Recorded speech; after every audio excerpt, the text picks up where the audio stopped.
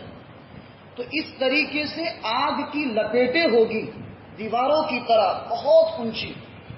ایک روایت میں ہے کہ اتنی لمبی ہوگی کہ 40 سال بھی چلیں گے تو وہ قناتیں پوری نہیں ہوں. ایسے سنگین عذاب اللہ تعالیٰ نے جہنم میں کفار اور مشرکین کے لیے تیار کی ہے. ہم نے تیار کر رکھا ہے ظالمین کافرین کے لیے ایسی آگ کہ جس کی قناتیں ان کو ہر طرف سے گھیرے ہوئے ہوگی. اب جب قناتیں اور آگ کی تپش ان کو ہر طرف سے گھیرے ہوئے ہوگی، وہ یہ چاہیں گے کہ اس جہنم سے نکلے، لیکن قناتیں اور دیواریں اتنی بڑی بڑی ہوگی کہ وہاں سے نکل نہیں سکیں گے، جل بھن جائیں گے. اب سخت گرمی کا احساس ہوگا جہنم میں ان کافرین اور مشرکین کو. تو وَإِن يَسْتَغِيثُوا يُغَاثُوا بِمَاءٍ كَالْمُهْلِ يَشْوِي الْوُجُوهَ، اگر وہ فریاد کریں گے پانی کے طلب کرنے کی کہ ہمیں پیاس لگ رہی ہے اس لیے ہمیں پانی دو، تو یغاثوا بماء، تو ان کو ایسا پانی پلایا جائے گا جو پیپ کی طرح ہوگا. المہل کے مختلف معنی بیان کیے. ایک معنی یہ ہے کہ لوہا یا پیتل، خلیج جو چیزیں معدنیات جس کو کہتے ہیں، کہ لوہا اور پیتل کو پگھلا کر پانی بنا کر ان سے کہا جائے لو پی لو، آپ کی پیاس بجھا لو. ایک معنی تو یہ ہے. دوسرا معنی یہ ہے کہ زخم کے اوپر جو پیلا پیپ نکلتا ہے وہ پیپ ان کو دیا جائے گا کہ لو یہ پی لو. اور تیسرا قول یہ ہے کہ زخم کے اوپر بعض مرتبہ پانی نکلتا ہے، پانی کی طرح نکلتا ہے، جو نہ زرد پیپ ہوتا ہے، پیلا پیپ بھی نہیں ہوتا، پانی کی طرح بالکل ہوتا ہے. اس کی گلاس بھر کے ان کو کہا جائے گا کہ لو یہ پی لو. جہنم کی گرمی اور جہنم کی گرمی کی تپش اور پانی کی چاہت اور پیاس بجھانے کے ارادے سے جب پانی پیئیں گے، قرآن کہتا ہے یشوی الوجوہ، یہ پانی ان کے چہروں کو بھون دے گا. یشوی الوجوہ، یشوی الدجاجۃ المشویہ، وہ مرغی جس کو بھونا جاتا ہے، اس کو لگا کر ایسے بھونا جاتا ہے تو اس کی شکل و صورت سب ختم ہو جاتی ہے اور سب ہر چیز اس میں جذب ہو جاتی ہے اور آگ کا مکمل اثر قبول کر لیتی ہے. اسی طریقے سے جیسے وہ پیئیں گے اپنے ہونٹ کے قریب کریں گے اور وہ پورا ہونٹ جو ہے نا ایسے ہی سینے تک یہاں تک آ جائے گا. اتنا سخت پانی ان کو دیا جائے گا. بئس الشراب، کتنا برا پینا ہے، کتنا برا پینا ہے. وساعت مرتفقہ، اور جہنم آرام کے اعتبار سے کتنی بری جگہ ہے. اللہ جہنم کے عذاب سے ہم سب کی حفاظت کرنا ہے. اب ایمان والے جو ہے ان کو کیا ملے گا؟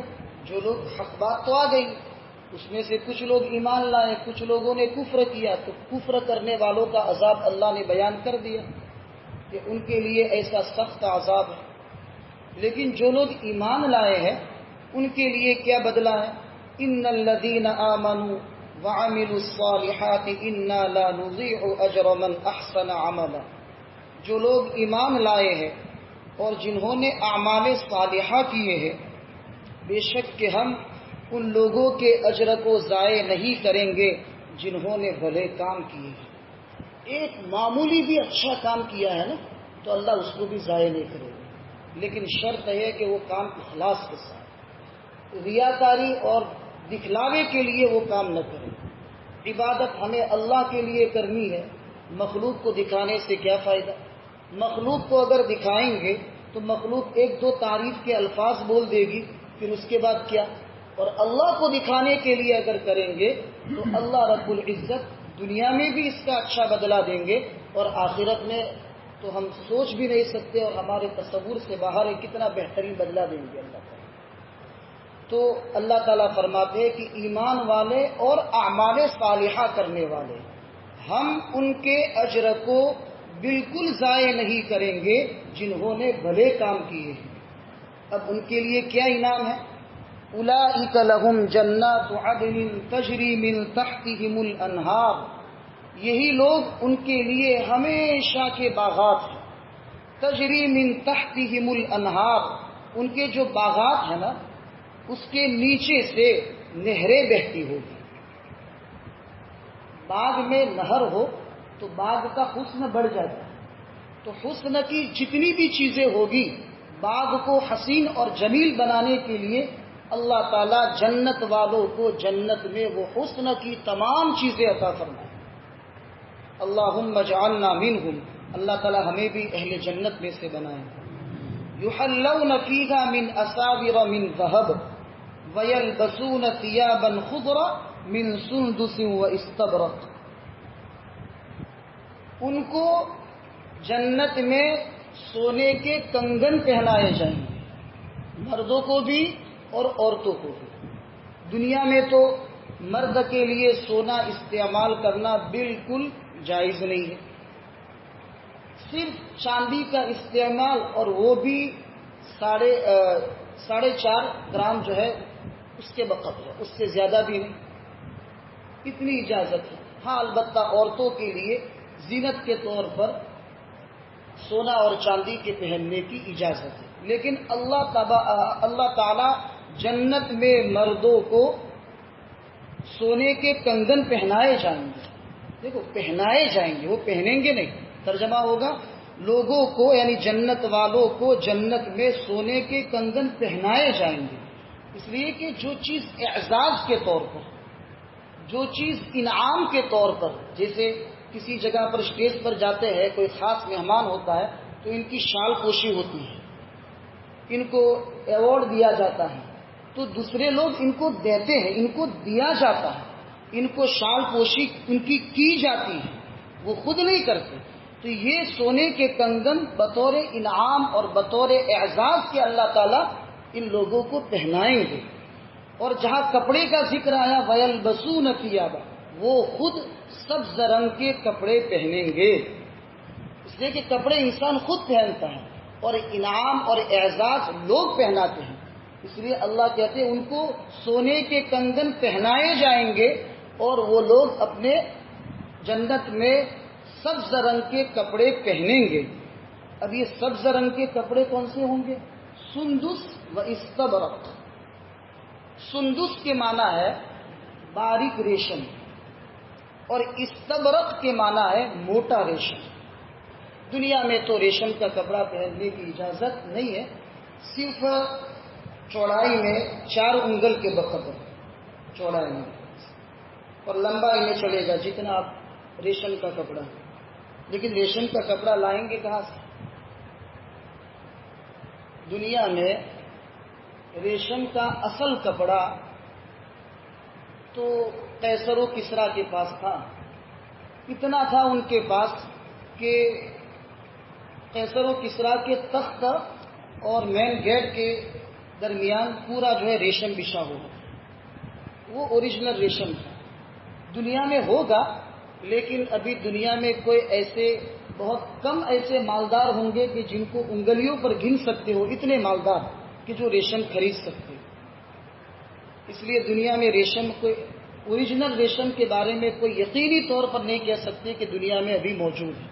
ہاں البتہ سفید ریشم کے کیڑے ہوتے ہیں جو ہمارے مدراس میں اور افغانستان وغیرہ میں وہ کیڑے پائے جاتے ہیں، اور لوگ جیسے کپڑا بنتے ہیں اس طریقے سے ان کی رال کے ذریعے سے ریشم بنتے ہیں، لیکن وہ نلا اور نقلی قسم کا ریشم ہے، اصلی ریشم کا کسی کو دنیا میں پتہ نہیں ہے کہ کہاں ملتا ہے، واللہ تعالی عالم۔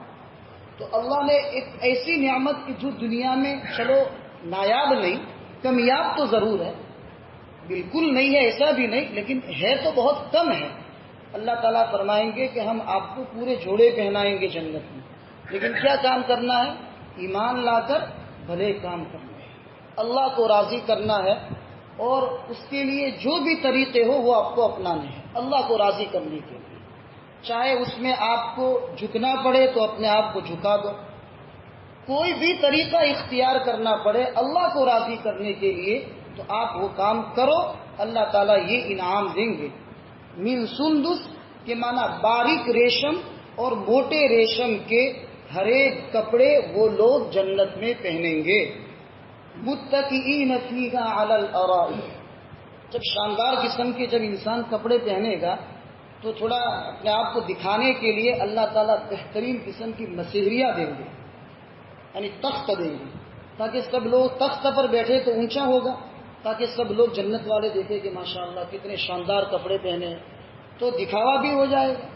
تو متکئین فیہا علی الارائک، وہ مسہریوں پر ٹیک لگائے ہوئے ہوں گے، یعنی تخت پر ٹیک لگائے ہوئے ہوں گے.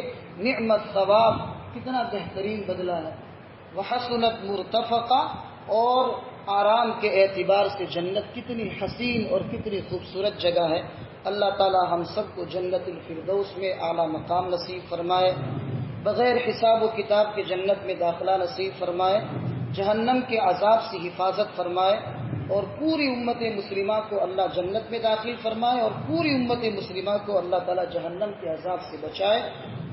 اعظم مفتی سعید صاحب نے لکھا ہے کہ اس کے لیے بہترین شکل یہ ہے کہ لا الہ الا اللہ محمد الرسول اللہ، یہ جو ہے ایک چابی ہے، اور اس کے جو دندان ہے نا، اس کے جو کھوچے ہوتے ہیں نا، اس کے جو دندان، اس کے دانت، جو نشانات، وہ اعمال صالحہ ہیں.